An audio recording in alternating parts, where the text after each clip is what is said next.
है, इनका कहना था कि ये सेंट्रल गवर्नमेंट का आदेश है या पीछे जो है वो पास हुआ है। लेकिन जैसे कि मैं आपको बता दूं, हाउस में हमने बिल्कुल भारतीय जनता पार्टी के जितने 9 के 9 पार्षद हैं उन्होंने इस चीज़ का विरोध किया कि जनता के ऊपर अतिरिक्त बोझ ना डाला जाए, क्योंकि जनता जो है प्रॉपर्टी टैक्स दे रही है, बिजली टैक्स दे रही है, पानी टैक्स दे रही है, सफाई टैक्स दे रही है, कूड़ा कलेक्शन का आप जान रहे, सब हर तरह का टैक्स दे रही है। और हम ये चाहते हैं कि जो लोग टैक्स नहीं दे रहे हैं उनसे पहले उस टैक्स को कलेक्ट किया जाए, उसके बाद एमसी की जो आय है उसको आगे बढ़ाने के लिए, उसको रेज करने के लिए कई तरह के पॉइंट जो है हमने हाउस में रखे, उन पॉइंट्स पे गौर की जाए तो हमारे को ये टैक्स जो है वो जनता के ऊपर डालने की ज़रूरत ही नहीं पड़ेगी।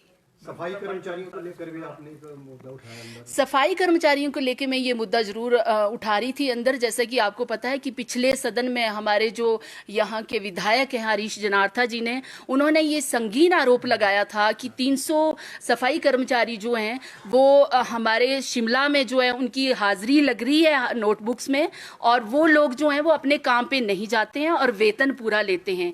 तो जैसा मैंने वहाँ भी कहा था कि पेपरों के माध्यम से हमें ये पता लगा था कि उनको क्लीन चिट दे दी गई है। तो आज ये इस विषय के ऊपर जो है टाल मटोल करते हुए विधायक जी ने ये मामला उसको टर्न ही कर दिया बिल्कुल कि आप ये बताइए कि आपके वार्ड में जो है वो सफाई पूरी हो रही है कि नहीं। सफाई तो पहले भी हो रही थी, ऐसी बात नहीं है कि सफाई नहीं हो रही थी। हाँ, कुछ एक प्रॉब्लम्स थी कि जैसे नाले जो थे वो बंद पड़े थे, उसके लिए एक्स्ट्रा जो सफाई कर्मचारी थे वो रखने थे। तो इन्होंने कहा भी था कि हम रखेंगे भी, लेकिन ये बिल्कुल सफेद झूठ है। कोई सफाई कर्मचारी जो है वो नहीं रखा गया है। और मैंने ये मामला उठाया कि एक सफाई कर्मचारी हमारी सफाई व्यवस्था की रीढ़ है और उनके ऊपर ये आरोप लगाना कि आप जो हैं काम नहीं कर रहे हैं, ऊना, बिलासपुर और हरियाणा में आप रह रहे हैं और वेतन ले रहे हैं, और आज आप ये बोल रहे हैं कि नहीं, मैं किसी की भावनाओं को ठेस नहीं पहुंचाना चाहता। आप ये बताइए कि आपके वार्ड में काम हो रहा है, वो तो पहले भी हो रहा था। लेकिन मुझे इस बात का दुख है कि एक सफाई कर्मचारी जो इतना काम करता है, आपको पता कितनी गंदगी में वो जा रहा है, शहर हमारी सिटी को स्वस्थ रख रहा है, और उसकी भावनाओं को आप ठेस पहुंचाना चाह रहे हैं, जो कि सरासर गलत है। हम इस चीज़ का विरोध करते हैं और हमने अभी ये हाउस में बोला है कि अगर इन लोगों को क्लीन चिट दे दी गई हुई है तो हमारे जो माननीय विधायक हैं वो इस विषय में बोलें कि इन्होंने ये संगीन आरोप किस आधार पर लगाए थे। वहीं पर आपने प्रॉपर्टी टैक्स की बात की। महापौर महोदय ने यहाँ पर बोला कि जो 40 करोड़ रुपया केंद्र से आएगा वो लैप्स हो जाएगा, वो नहीं मिलेगा। ऐसा नहीं है।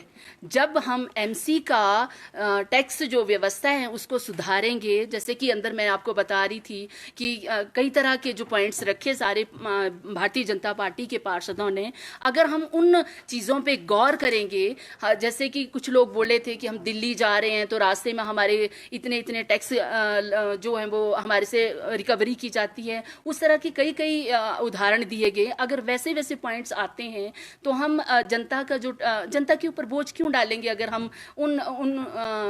उनके द्वारा हम जो है ये प्राप्त कर रहे हैं टैक्स। तो विधायक का कहना था कि ये नॉर्म्स के अंदर है, अगर नॉर्म्स पूरे नहीं किए जाएंगे तो ऐसा नहीं है। मैंने यही बोला कि इसके ऊपर जो है स्पेशल हाउस किया जाए। हम जनता के ऊपर एक्स्ट्रा बोझ डालने के फेवर में नहीं है। हमसे जुड़े रहने के लिए हमारे YouTube चैनल को सब्सक्राइब करें और नई वीडियो की नोटिफिकेशन के लिए बेल आइकॉन को दबाएं।